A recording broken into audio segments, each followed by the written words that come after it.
Hello, and welcome to lesson 19 of the Learning Guitar series. This time we will discuss minor, and in particular we're going to start discussing a minor scale or minor arpeggios related to the second mode of the major modes, and in this case it's going to be Dorian. First, we're going to look at it quickly from a theoretical point of view, where is that coming from, and I already kind of mentioned some of these concepts in lesson 16. And even in this lesson, I'm gonna use some of the charts related to the lessons. So if you haven't looked at it yet, or just head over to lesson 16 and download the charts that I'm gonna use. You find the link in the description to do it. They're free as always, so you have something you can relate to. Nevertheless, you can still follow this lesson as I'm gonna put them on the screen. So we're going to look at it from a theoretical point of view. Then we're going to look at the PDF with, let's say, the exercises that I associated with this lesson. As always, you find a link to it in the description of this video. They're free. You don't have to sign up to, anything or leave your email. You just download it, okay? And then we're going to look at the practical side of it. So sampling, we apply it. So first of all, let's see how we derive Dorian scales and Dorian arpeggios, and which is what we're going to deal with in this particular lesson. And the next lesson, we're going to look at minor chords, minor Dorian chords. And when we do that, you'll see what I mean by that. So let's start from, I have here Ionian scale. Since we've done most of the lessons in G, this is also in G. So we have G, A, B, C, D, E, F sharp, G, and here I put the intervals that, associated with it. We know that an Ionian scale is a major scale, and it's just 1, 2, 3, 4, 5, 6, 7. What I'm going to do here now to extract, so-called Dorian, I'm simply going to write the same notes, and by that I mean A, B, C, etc., and simply I'm going to start from the second note of the scale as opposed to the first one and end up on the second note in the following octave. I'm just going to write them down here. So basically A, B, C, D, F sharp, G, A. Okay? And of course, I could continue with the second octave, but let's stick with this one for the moment. So that's one octave. What becomes interesting now is, and that's where the idea of Dorian comes from, is, okay, if A is number 1, okay, I'm changing the way we're looking at it, okay? Before we looked at G as number 1 in the scale. Now I'm simply looking at A as number 1 in the scale. And what's the intervallic relations in between A and B? Now, if you don't know it, what you want to do, hold on a second, you might want to download this particular chart. What is it? Here. Again, this is from lesson 16. This is just a chromatic scale. So the intervallic relation, just look at the A note and check out all the rest of the notes. So as you can see, B is a second. And as you will see in a second, C is going to be a flat 3. So what we have, so B is number 2. C, in relation to A, is actually a flat 3. D is a 4. E is a 5. F sharp is a 6. And G is a flat 7. And of course, this is, again, an octave. So, again, if we go back to our chromatic scale, so from the key, where A is the root, so A is number 1, you can see that G is a flat 7. Now, if you look at what we get out of this, we have a scale that goes 1, 2, flat 3, remember that, 4, 5, 6, flat 7, 1. So in terms of the triads contained here, we have 1, flat 3, and 5. And then we added flat 7. What that means, if we look at the family of chords, 1, flat 3, 5 spells minor. Okay? So we are in the presence, if we isolate it on its own, we are in the presence of a minor scale.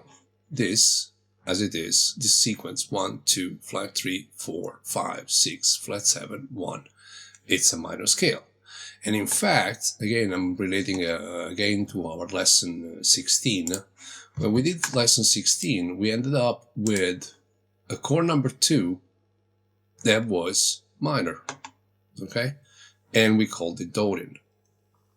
In other words, what we're dealing with here is the harmonization of the major scale that we did in lesson 16, and in particular, we're dealing with the so-called chord number 2.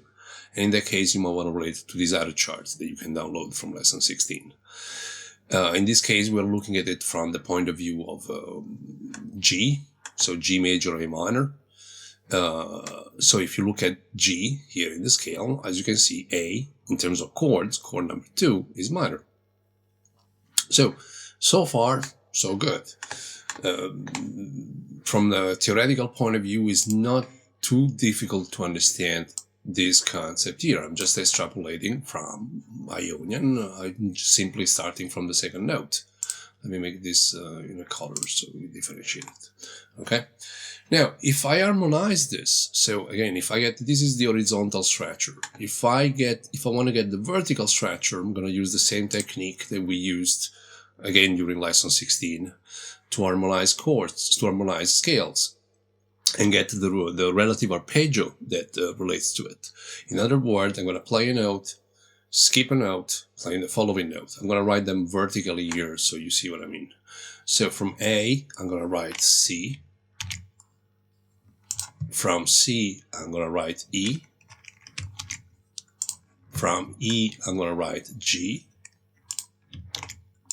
From G, skip a note, A. I'm going to write B. From B, skip a note, I'm going to write D.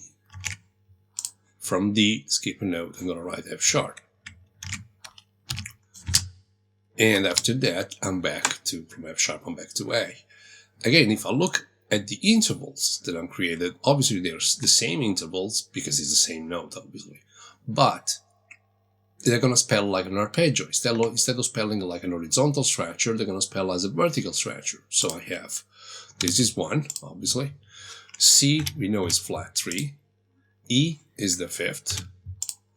G is the flat 7. B is the 2nd, but because we're looking at it in the 2nd octave, we call it a 9. D is the 11. And F sharp is a 13. So it's a 6, the following octave. And now we have both the horizontal structure of a Dorian scale, which is this, and the vertical structure, so a Dorian arpeggio, full-on Dorian arpeggio. So far, as you can see, the theory of it, the theory behind it is not exactly complicated, and for some reasons, maybe the simplicity of it kind of creates some sort of confusion. Sometimes people seems to be confused about modes. And, one of the main reasons is because actually when you compare an Ionian scale, so let's say F Ionian, to a Dorian scale, in this case, let's say G Dorian, okay?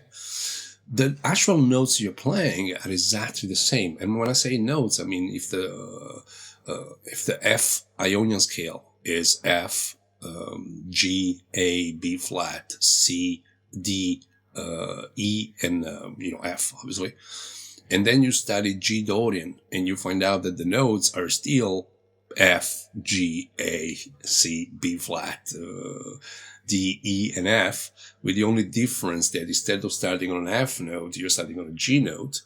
Of course, you might wonder, what's the point? Okay, what is the point of doing modes when the notes are always the same? And when we look at the practical side of it, so when we look at some playing, I'll explain you like why it kind of makes sense that sometimes we approach, say, a solo from an Ionian perspective, as opposed to do it from a Dorian perspective. Now, let's start looking at the PDF that I associated with this lesson. So we'll start looking at some practice. One thing that you need to notice, you need to understand straight away, and that's when the theory and practice kind of get together.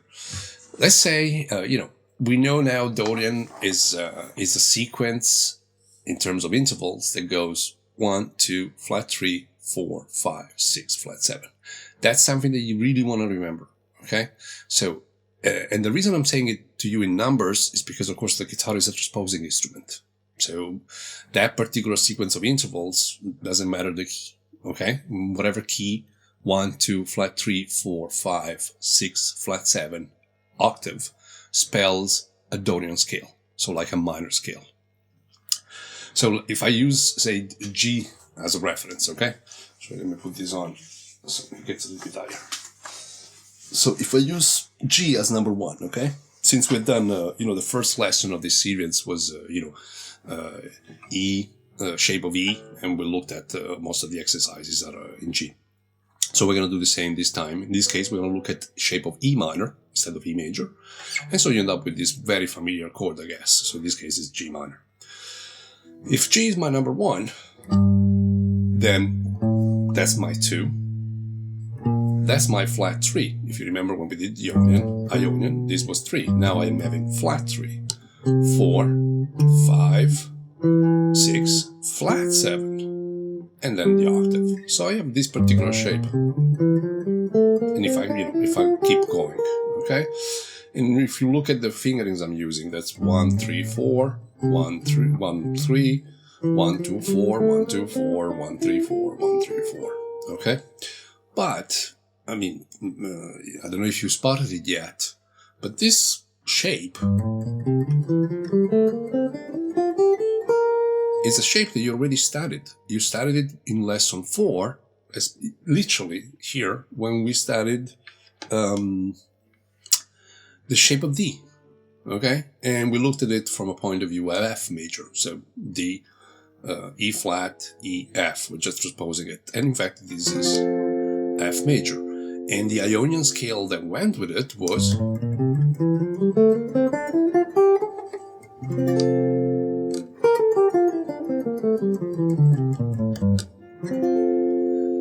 And now we're doing G Dorian, and the scale looks exactly the same. It's just that this is the chord.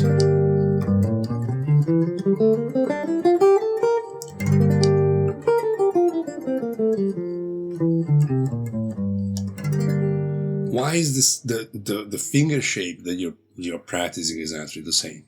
Well, the answer is in a way is very simple. When you look at let me see.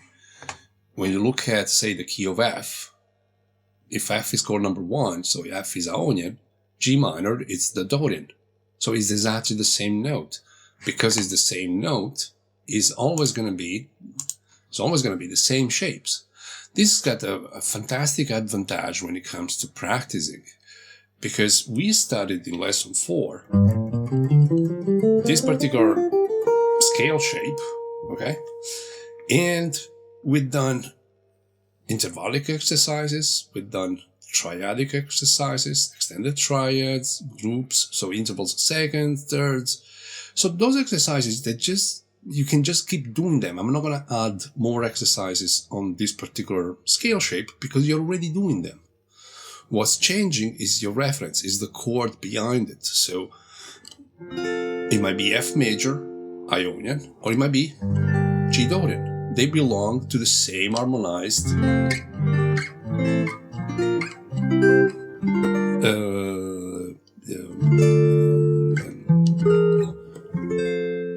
so F major, G minor, A minor, B flat major, C7, D minor, E off diminished, F major.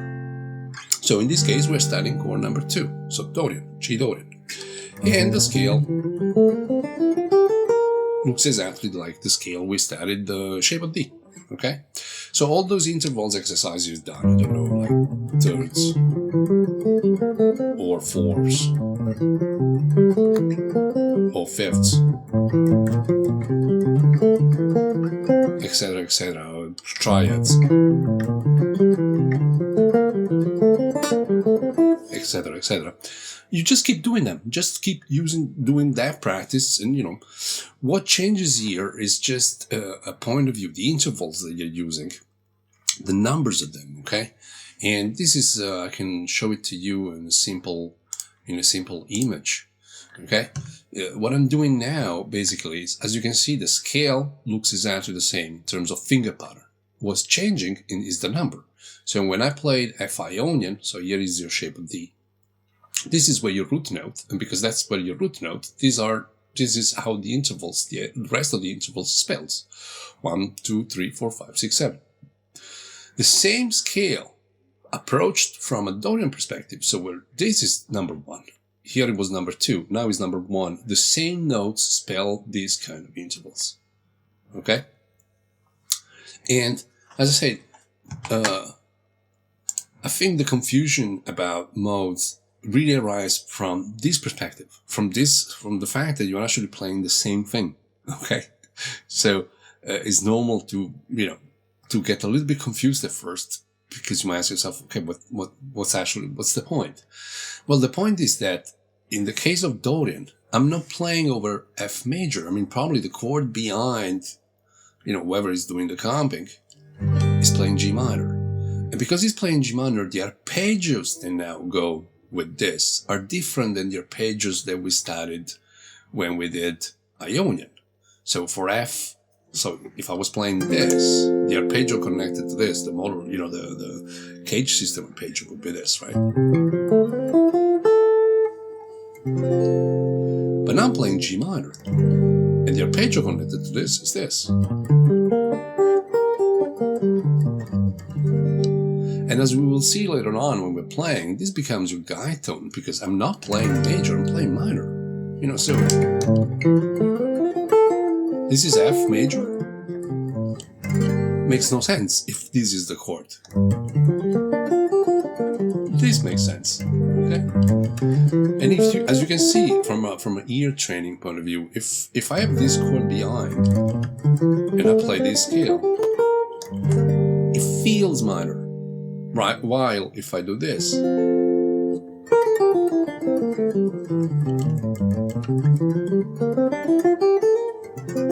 same notes, but because the chord is major, it feels major, okay?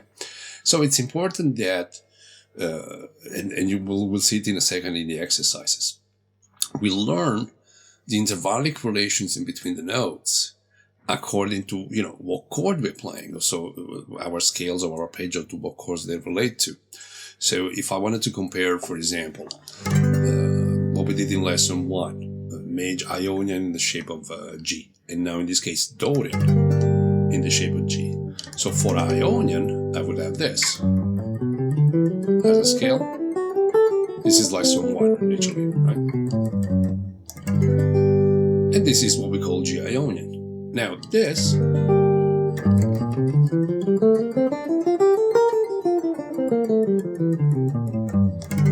is G Dorian. So now I have 2 different scales for G, one for major, one for minor.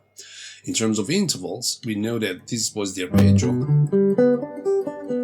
This is just a triad or a major 7, right? This is lesson 1. Now the third is minor when it comes to Dorian. So the arpeggio is going to look like this. 1, flat 3, 5, flat 7, like we've seen in the vertical structure during the theory section.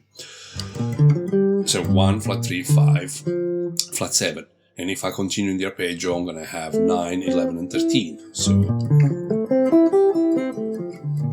this is what our modal arpeggio is going to look like during the exercises. While for G Ionian, I had this. And you can hear the difference, right? I don't have to play you a chord for you to hear the difference in between G major and G minor. So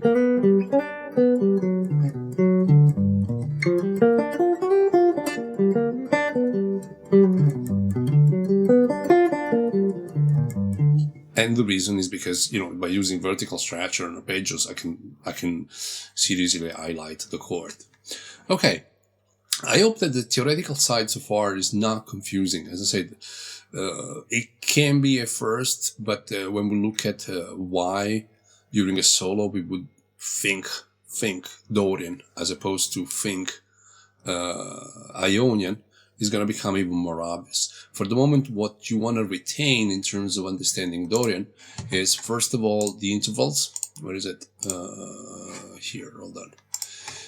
Is first of all is the intervals, So remember, Ionian was 1, 2, 3, 4, 5, 6, 7, and a Dorian scale instead is 1, 2, flat 3, 4, 5, 6, flat 7. Okay? So don't be surprised if the shapes you're going to use in terms of scale are exactly the same that we used when we did Ionian. Don't be surprised about that. You'll get used to the difference of sounds once we practice it. Now let's have a look at the exercises. Okay, so you have like 7 pages of PDFs, mainly focused on the arpeggios because, as I said, in terms of scales exercises, you can use the same scale exercises from lesson 4. Okay, remember that, lesson 4. So shape of D, because shape of D Ionian is going to have the same scale finger pattern, let's put it that way, than G Dorian. Okay, it's exactly the same. And since most of the PDF is written in G, just to stick to the fact that we're doing a lot of stuff in G, we're looking at G Dorian, which is the same as saying I'm looking at F Ionian. At this point, if you haven't understood yet why G Dorian is the same as F Ionian, simply look at the charts. So G minor is chord number 2, and when F major is chord number 1. Okay.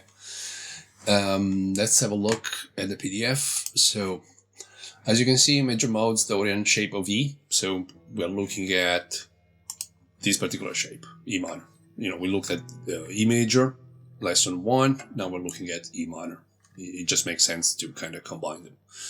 So in this case, E major, we transposed it to G, and lesson 1 was based on G major, and now we're taking E minor and transposing it into G, so we have basically G minor. In fact, here, just to remind you, F Ionian and G Dorian, if you look at this scale here and this scale here, are exactly the same. Okay?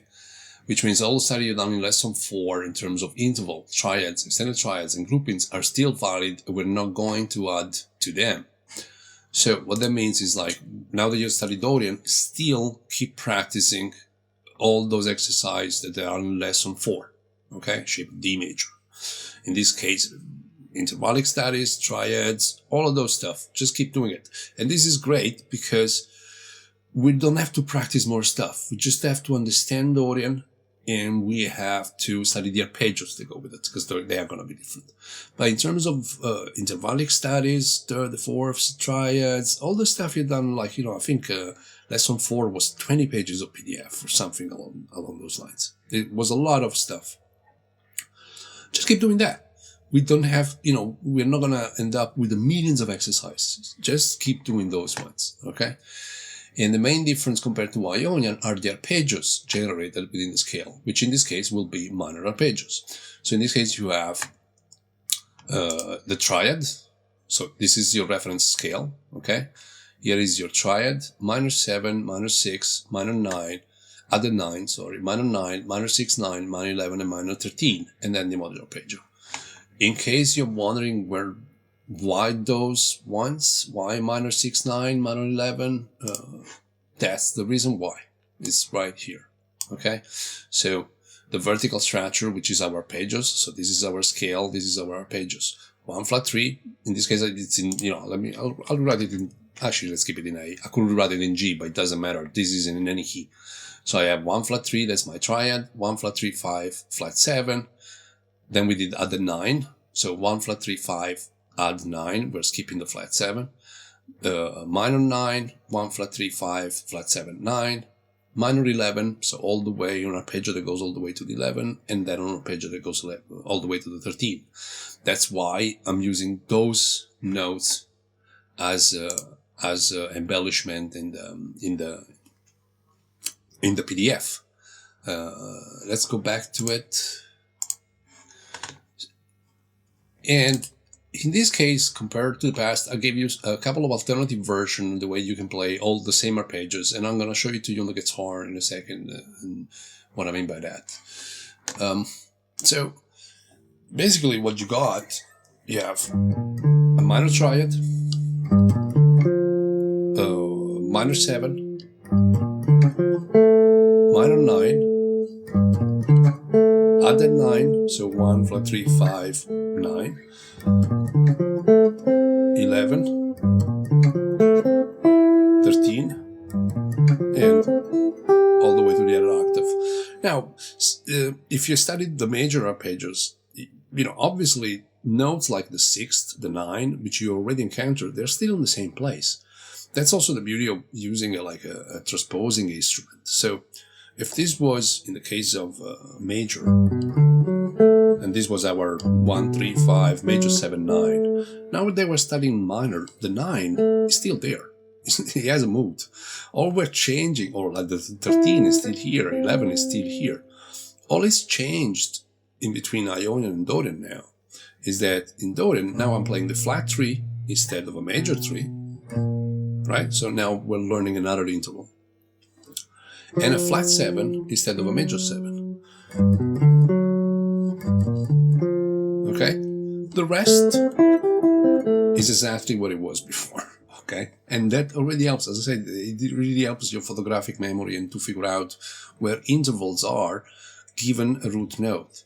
So in time, if this is my number 1, so if this is my root note, let's say I'm playing G major or G minor or G7, whatever, the 9 is always there, 13 is always there, 11 is always there. This is a root note, major 7, flat 7, 6, third, flat 3, 5, and in the future we'll see sharp 5, flat 5, some other intervals which are contained right in other modes eventually. So at this stage we're doing minor, and we're doing 6, 9, so 1 flat 3, 5, 6, 1 flat 3, 5, 1 flat 3, 5, 6, 9, and we're doing it over 2 octaves as you will see in the PDF. And that's also like 1 flat 3, 5, that's the second octave. So flat 7, so it's a minor 6, minor with other 9, 7, 9, 6, 9. Okay. So I wrote in the PDF a few exercises you can do, which are here. So first I wrote to you, you have all the arpeggios possible, okay? Which are basically these first 8, 9 bars, okay? Why is there an alternative version? Well, this is about how you want to finger your arpeggios, the fingerings you want to use. Again, the guitar, by its own nature, you can have the same note in several different spots, unlike a piano. So, say if this was this particular pitch on the piano, you would find it only in that particular key, okay? While on guitar, it doesn't work that way. So if this note, say C, this is the same note, same pitch, okay? Because of this maybe advantage that the guitar have from this point of view. Let's say, for example, in terms of the triad itself, that's 1 flat 3, 5, but also this is also 1 flat 3, 5, because these notes are the same.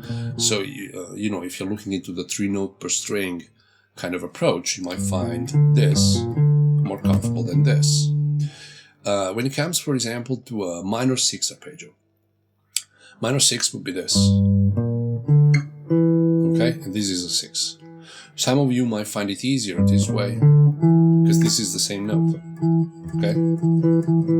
So, and that's where all this alternative version comes from. So in terms of triad, I derived all the arpeggios that I think you should study, starting from this triad, but also starting from this triad. Because this might be harder to do for you. I mean, for me, it's fine, honestly. This is, as I said, a minor 6. You might find this easier, or this even easier. So I'll give you alternative versions of the same arpeggios so that you find a way that you find more comfortable in executing this stuff. Another example would be when we're doing added 9. So minor added 9, which means 1 flat 3, 5, 9, skipping the flat 7. Now this might be, as you can see, not exactly the most comfortable thing to execute. And this note and this note are the same. So I could do this. Might be easier to do. than this. As you can see, like,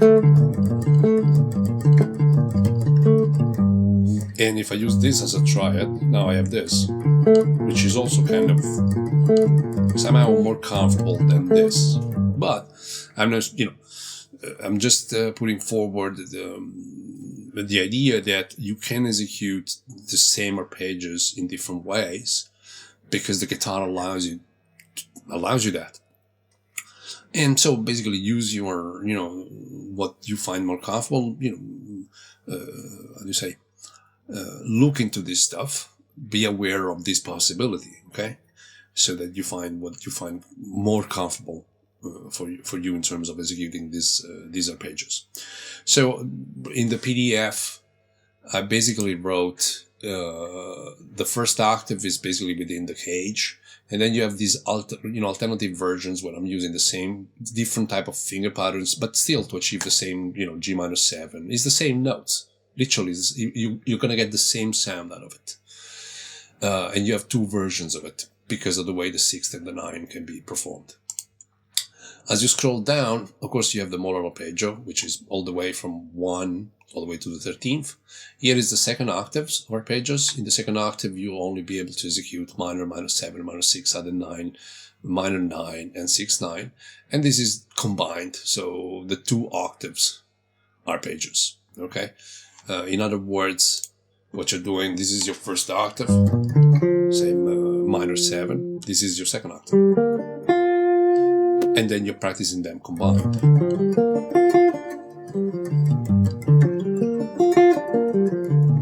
Right? Same thing for the triads. Okay? After that, you have the exercises here. So basically, apply the following 3 exercises. So 1, 2, and 3. To all the arpeggios, both first and second octave, don't worry about the combined 2 octaves arpeggios. So these arpeggios are more dedicated to just a single octave. Okay, so this bar here from 1 to 9, and if you're doing the alternative version, also these ones, and the second octave ones. Don't worry about it.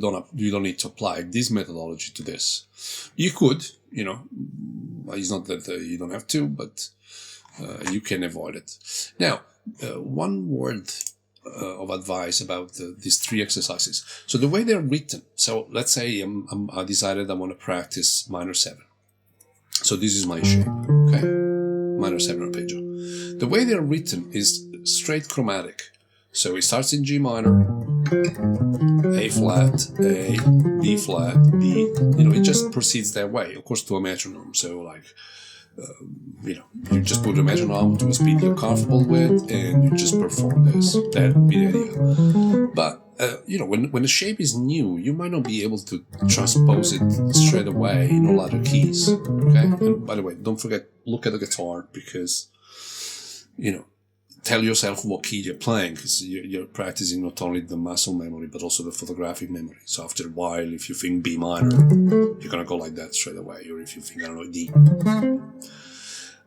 You might want to repeat. If you find it difficult to move chromatic straight away, you can always repeat the same arpeggio several times and then move chromatically. So let's say, for example, I'm going to do it 4 times and then move. So it would be 1, 2, 3, 4. 1, 2, 3, 4. If you do it that way, it gives time to your brain also, like, to plan ahead of what's going to happen. So for your brain, at first, this might be too fast. Not in terms of speed, too fast, like having to think, okay, not only I'm learning the shape, I also have to move chromatically. So you can always repeat something 2 times, 4 times before moving. So this would be 2 times. Okay. Or 4 times, whatever you feel more comfortable, okay? And of course at the speed that you find comfortable. So the 3 exercises, the methodology is still the same that we applied when we were doing a major arpeggio. So you perform them in one direction. So maybe the triad, okay? That's just in one direction, okay? All ascending. And then we do it all backwards, so all descending. So for example, in the case of the triad, maybe you see I'm doing it 4 times, or once you're comfortable you can do it that way.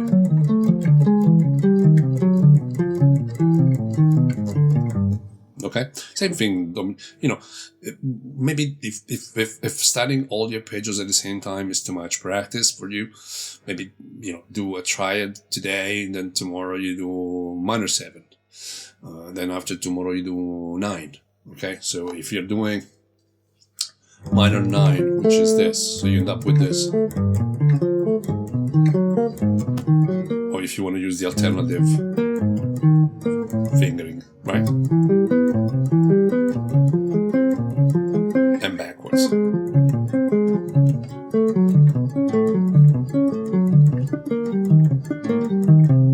Okay.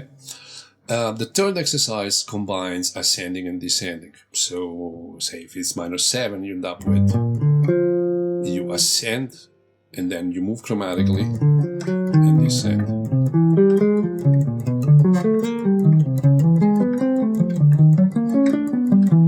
And again, you apply this approach to any arpeggio that you're studying. So let's say now I'm studying minor 11, okay? So the way would be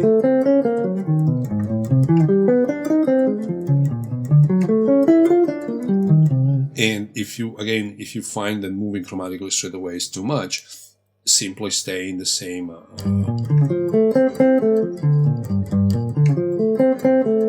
key. So, and then when you feel ready, you move it chromatically.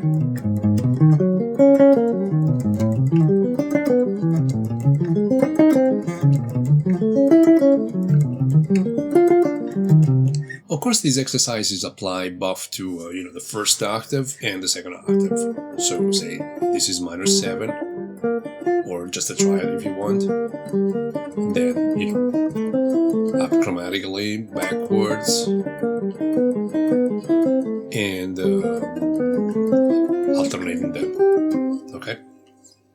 Once again, if you don't feel comfortable, you can repeat the same arpeggio several times before moving it chromatically. Let's look at what follows. So these are the 3 exercises. This is basically the practice you can apply instead to the combined arpeggios, okay? And here again you have 3 exercises. The first one is the 2 octaves arpeggios, ascending and then descending chromatically. Here you have the same arpeggios played in group of 3, group of 4. What that means, let's say that I want to practice 2 octaves of minor 7. So I have this combined arpeggio. The way you practice it would be, if you're doing it straight chromatically, so you are ascending, descending. Once again, if you're not comfortable yet, you can do it and then move chromatically. The reason for moving chromatically, and as I said, you look at the guitar, is because, so, you know, you visualize these minor arpeggios in all keys. Group of 3, group of 4, something that we've done before, simply like instead of performing it this way, we're doing group of 3 notes at a time. So 1, 2, 3, 1, 2, 3, 1, 2, 3, 1, 2, 3, 1, 2, 3, 1, 2, 3, and then backwards. So you end up with this.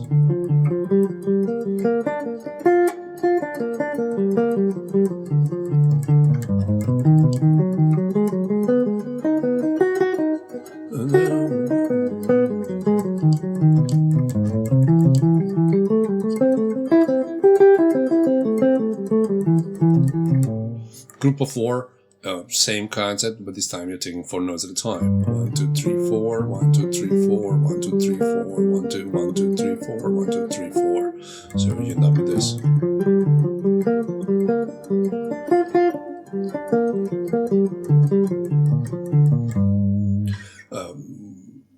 This, of course, applies to minor 7 arpeggios, 2 octaves, minor 6 arpeggios, add 9 arpeggios, 6/9, sorry, 7/9.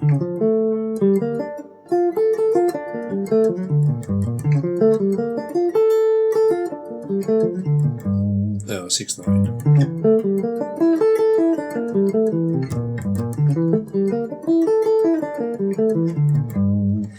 And again, you move them chromatically. And you can do group of 3, group of 4. So it's a lot of exercising. Of course, as I said, you don't have to do it in one go. You know, if you have the time, yes, please do. Let's move on so I can show you the rest.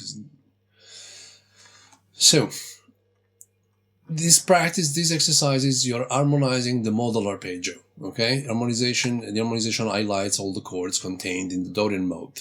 Don't worry about understanding it at this stage. So I'm referring to the chords contained. We will do that in the future anyway. So when I say the modal arpeggio, I mean the arpeggio that starts from the root note, flat 3, 5, 7, 9, 11, 13, and you're back to the root note. So it basically contains all the triad, the extended triad, and all the embellishment of a Dorian. Okay. And you are harmonizing it in triads, so group of 3 notes basically. So that's 1, flat 3, 5, flat 3, 5, flat 7, 5, flat 7, 9, flat 7, 9, 11, 9, 11, 13, 11, 13, and you're back to the root note. Okay, so you end up with.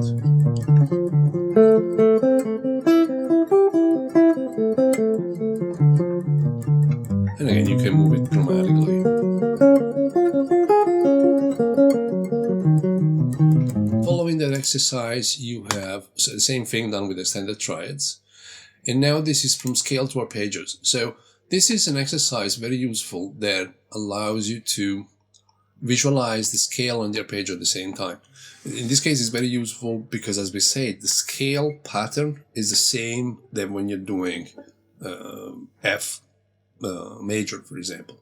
So in this case, what we're practicing is maybe we are ascending with the scale, and we're descending with the arpeggio. Okay.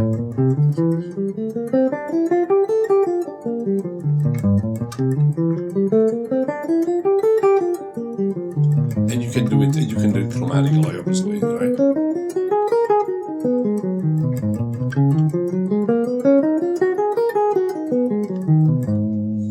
Same thing if the reversed version, which is in the PDF, is ascending with the arpeggio, descending with the scale. So you have first the arpeggio and then the scale.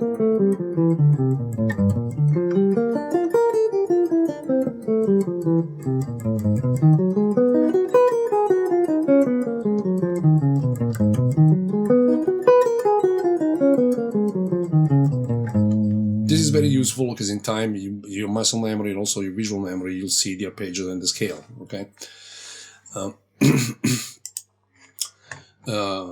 So we have G Dorian scale and arpeggio. So this is the ascending as a scale, descending as an arpeggios, and vice versa.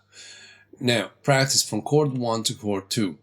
So what does this mean is, as you can see, F to G minor, F to G minor, F to G minor, F to G minor. So here we move using arpeggios from chord number 1, in this case F Ionian, to chord 2, in this case G Dorian, while remaining in the same cage. For F we are using shape of D, so lesson 4, and for G we are using shape of E. The theory explaining why blah blah blah is what I discussed with you before. So in other words, what we're doing here, we're playing a progression that goes G and F major, G minor. Okay, we could do, probably if we were comping, probably we would do this. But the point of it is that you're staying in the same cage, not necessarily with the chords, but with the arpeggio.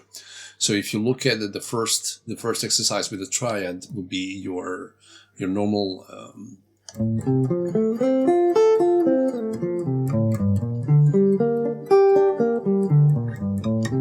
That's F. That's G. Okay, and and obviously it's got the backwards version. So you're starting from the top.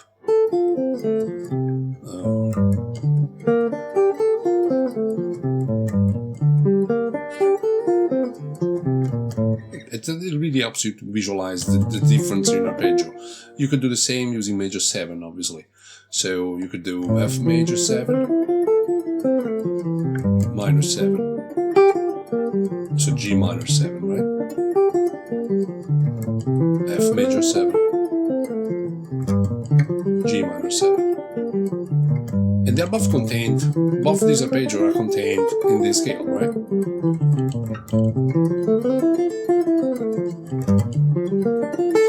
That's the line. Okay? You can do this with all the arpeggios that we started. But simply, this is going from chord number 1 to chord number 2. In this case, we started F Ionian, G Dorian. If I was doing this using, I don't know, starting from B flat major. Look at the chart. B flat major is C minor. Okay? So it would be C minor.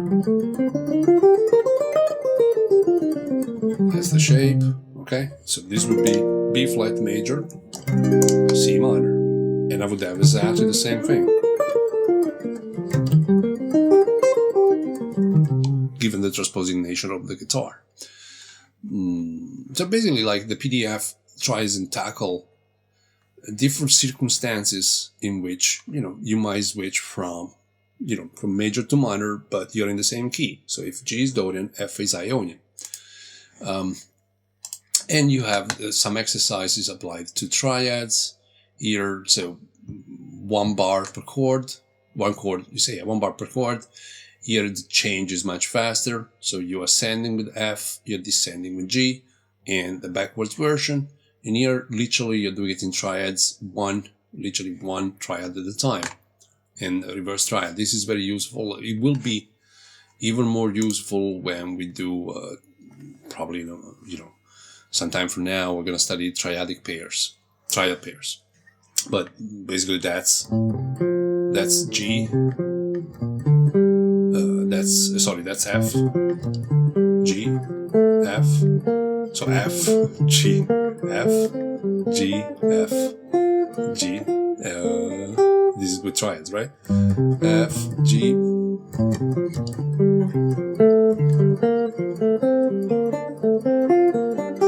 And, and then backwards.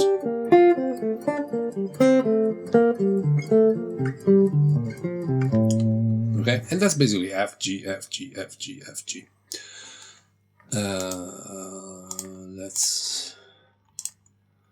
From major to minor, this is also very useful. So in this case, we're looking at the scale. And you can see it's G major to G minor. So in other words, what you're practicing now is two different shapes. So this is G major.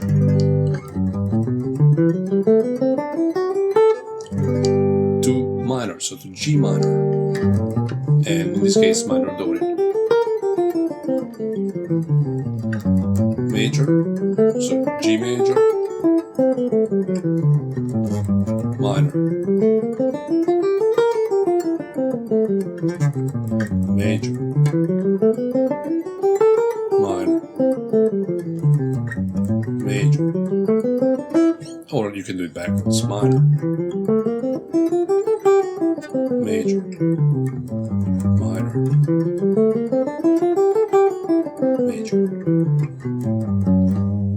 It's basically, this exercise is for you to visualize Ionian, and then, so G Ionian in this case, and then visualize Dorian, so G Dorian in this case. You could do it in any key, of course, you can always transpose it. Those exercises, the exercises above, they're seen in a linear fashion, and I'm giving you here an example in which instead you're practicing the same thing but not in a linear fashion. By linear fashion, what I mean is like you're just playing it as a scale and you're just going like this. Right? And then when it comes to minor, you're doing this, which is already a good exercise. But don't forget that we can apply all those studies that we've done when we study scales, intervals, triads, etc. to this too. Actually, in terms of leading to some interesting idea when playing, they might be very useful. Let's say, for example, I'm going to do the same thing from major to minor, applied to interval of, let's say, thirds. Let's make it simple. So this would be major.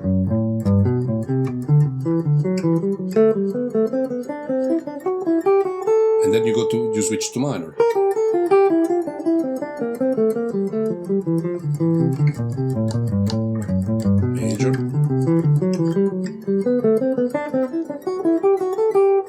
minor,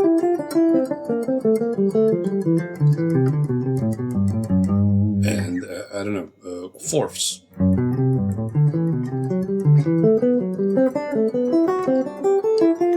minor,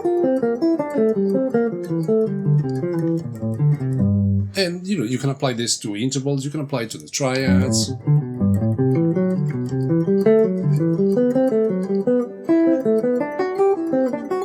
And then minor.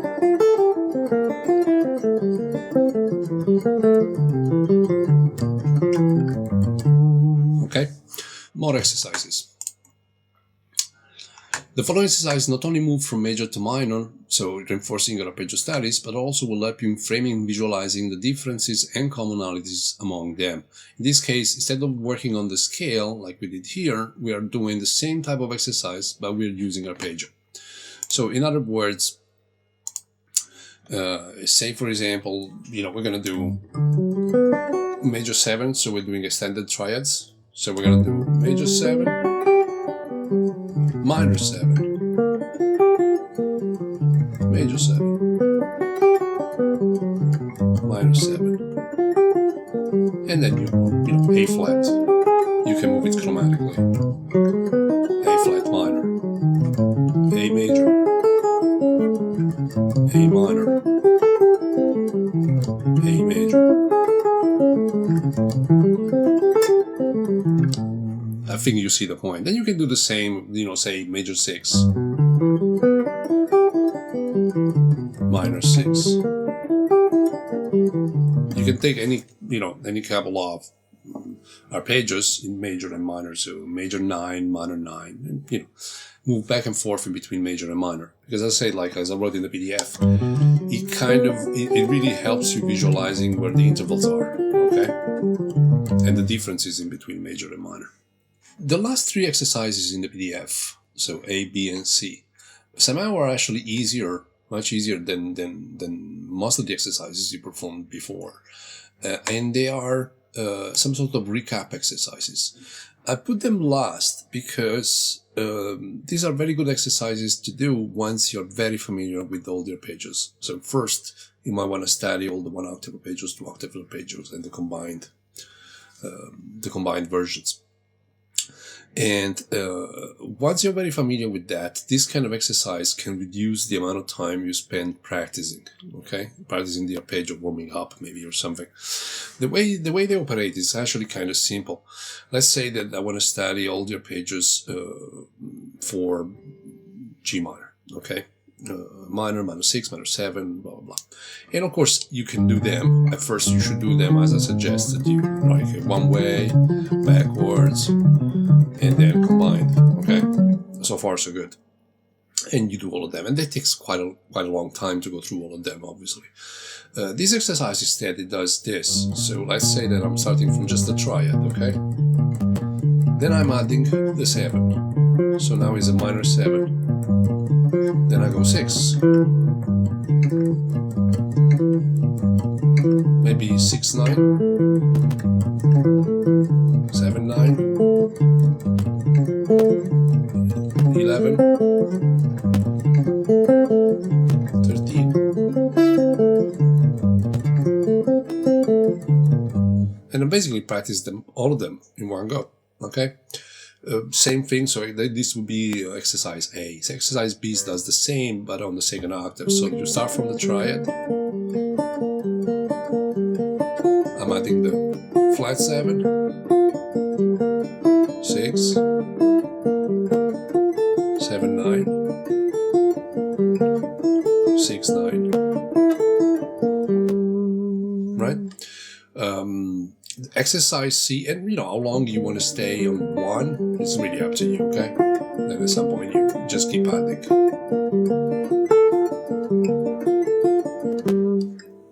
And I forgot the other 9, but exercise C, it implies it goes across two octaves. So you start from the triad.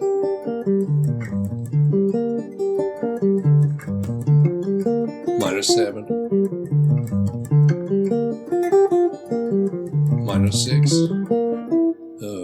Minor 6, sorry.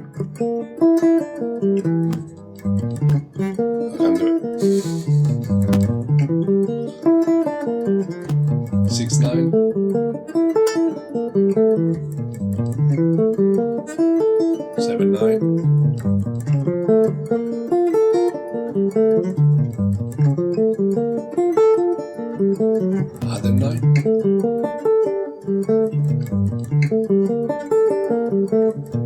So basically, in other words, you just keep going up and down and, changing the arpeggio. Okay, it's just like kind of a recap exercise. A, B, and C are recap exercises. They really come handy, when you want just to refresh things. Okay, now that we've done the theory at the beginning, we'll show you the PDF. Let's look at some musical practice you can do, and some playing, because ultimately this is when things might. Hopefully will clear up the confusion that people seem to have when it comes to modes. And the main confusion is the fact that you're playing the same note of an Ionian scale. So, what's the point? Some people might wonder. And to me, the concept becomes very clear the moment you understand the idea behind attentional resolution, question and answer, that kind of stuff, that we discussed when we discussed a little bit of phrasing, and this was lesson 18, I believe. Let's take, for example, a progression, okay? It's what I call the Santana Progression. Let's do, say, A minor.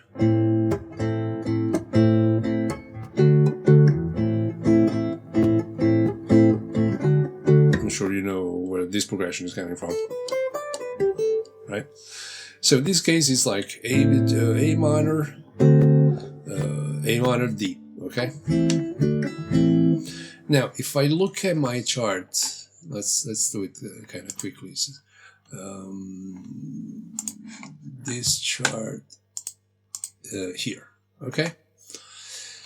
Let's look A minor, D, for example, and you can see A minor is here, and if I look in the key of G, by the way, in this case, I'm looking at A minor is here, and D7 in this case, it's chord number 5, okay? It's right here. So we can say easily that this progression, A minor, D, both chords belong to the key of G.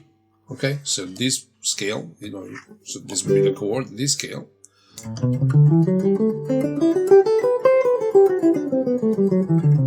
Are all the notes, literally, of a G Ionian. So G, A, B, C, D, E, F sharp, G, those are the notes. So for this progression,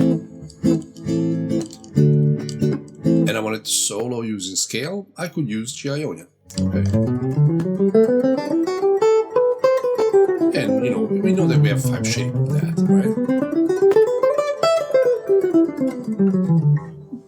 Etc. So why don't I just, if I have to play a solo over that progression, why don't I just think G Ionian? Well, the problem, and that's when modes come in, is the resolution. So this song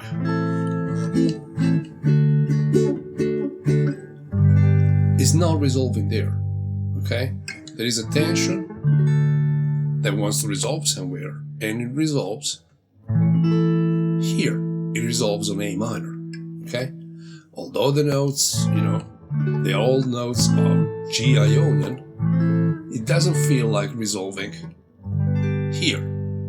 Okay, so even in the phrasing that we're gonna use in a second, so when we use the scale on the arpeggios, the guide tones for my solo are here, are on the A minor. That's where he wants to resolve. So he wants to resolve on this arpeggio. And when I think of I want to resolve on the third, on the fifth, I'm still thinking it from a Dorian perspective, because that's when he wants to resolve. Of course, Dorian and A Dorian and G Ionian are the same note. Fair enough. You could just play G Ionian. There's nothing wrong with that. As I say, that is the same notes. But in terms of how you resolve your phrasing, you'll find it more comfortable if you think it in Dorian terms. As I say, the notes are the same. The arpeggios are not. And those are your guide tones for resolution. I'll loop the progression and I'll play on top of that for a second so you see what I mean. So,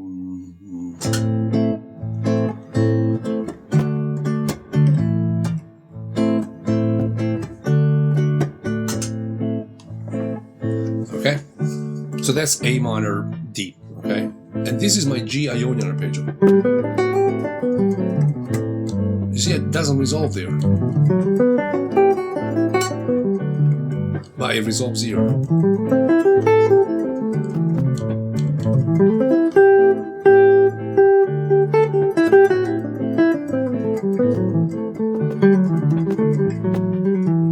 And that's the fifth of G, fifth of A, right? Because that's my reference.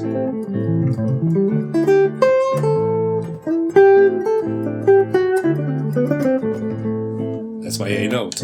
So I'm using Dorian in my head as a reference. As I said, G Ionian is the same thing, but it's just a reference because this progression resolves in Dorian, resolves in minor, doesn't resolve here.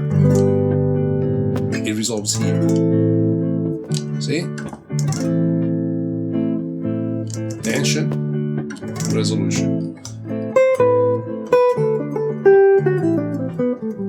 Here I'm using shape of D, okay? So D, this is G major, so it's A Dorian, A minor.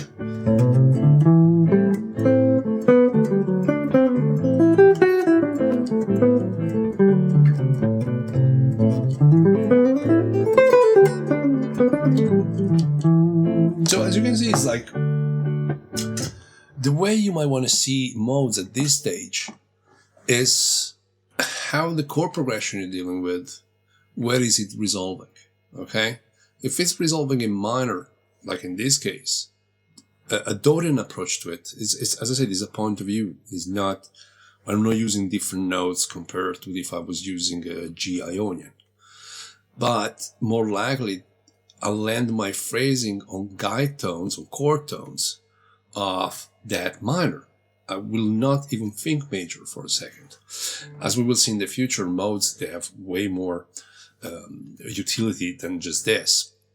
But for as long as we're dealing with pop and rock, so even metal, where we're not using alterations, for example, or scale superimpositions and all that kind of stuff, it literally becomes like a point of view. Where does the progression resolves? I'll give you another example, another progression kind of based on pentatonics, I guess. So same again, I'm in A, B flat, A, C, D, okay?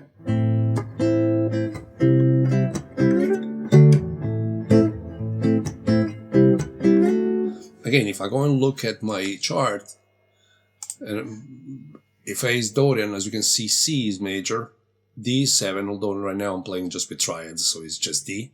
As you can see, all these three chords belong to the key of G, which, as we previously said, means that the entire progression, this progression, I could just play G Ionian on top of it and it's going to be fine. But this progression doesn't resolve in G, okay? This progression, tension.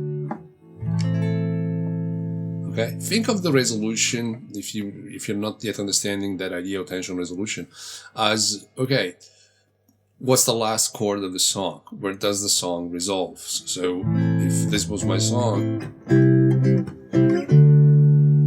it feels like he wants to go somewhere from here. He doesn't want to end up there and ends up here, ends up on minor. It doesn't end up.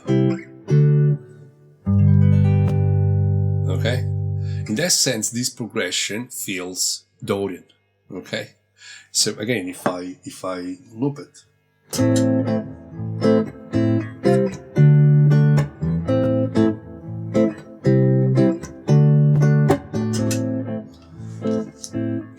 This is my G Ionian, and as you can see, it works.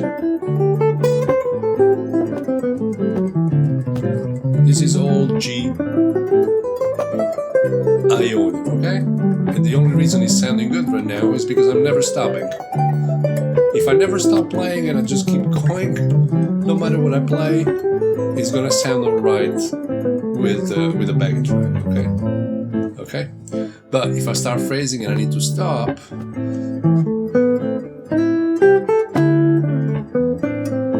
that's a flat 3 from this arpeggio.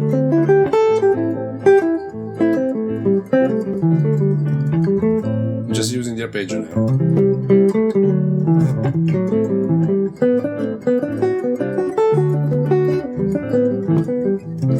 That's the minor arpeggio. Because it resolves there.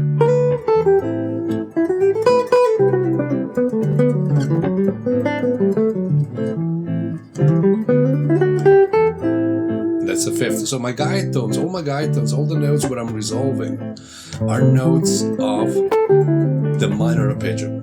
Okay? They feel like makes it resolve. That's the root there. Flat 7. And, you know, for those of you that study pentatonics, you can see the pentatonics going within the Dorian, right? That's it, right?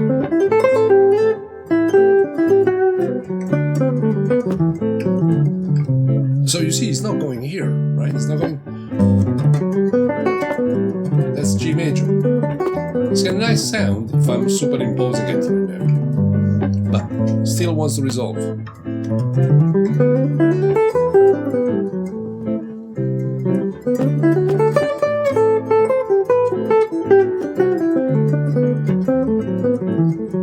Now I'm just doing exercises, so like, you know, the triad.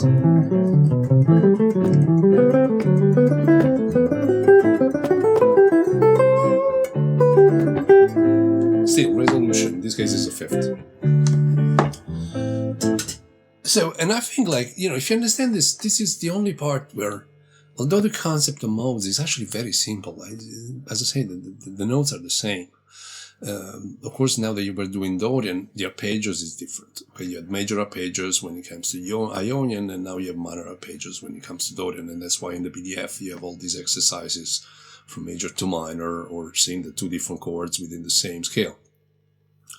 But when it comes to playing, and, you know, and that's where, you know, the modal approach, for some people seems confusing. It's, as I said, it's not. It's just look at the chord progression and see where it's resolving.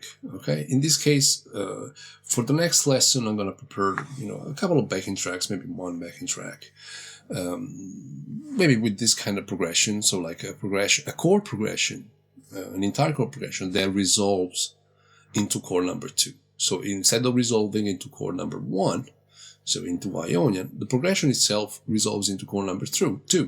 And we can approach it from a Dorian point of view. In that case, yeah, you're playing modes.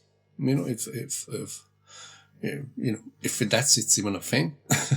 But it's all there is to that, to be honest with you. And in the next lesson, when we look at the chords, minor Dorian chords, we'll look at all the chords that we can build off, you know, minor modes. So we'll have, obviously, chords that are minor 7, minor 9, minor 6, 9. You know, it's, as I said, chords, scales, and arpeggios are three-sided of exactly the same thing. It's just the way we execute them that is kind of different. So, last thing, I created a backing track like I did for last lesson. In this case, I'm going to show it to you in a second. Again, it's over one single chord. So last time was a backing track that I created so you can practice just Ionian. So it was a G major backing track. And in this case, it's just a minor Dorian, one chord, like 4 or 5 minutes of it. So you can practice on top of that, and you can practice your exercises if you want, because it does work for most of them. So you can practice your arpeggios. I'll show it to you, but you know. And you can practice all the triads, intervals, all the studies deriving from lesson 4. And as I said, keep doing those because they're really going to help you developing phrasing. And for next lesson, I'm going to add a Dorian progression, a bit like I did, maybe like just A minor, D. So you have a change of chords, but you're still fingering it in Dorian minor. In the first 15 lessons, I did the sequence used to be first lesson was the scale, second lesson was the arpeggio, third lesson was the chords.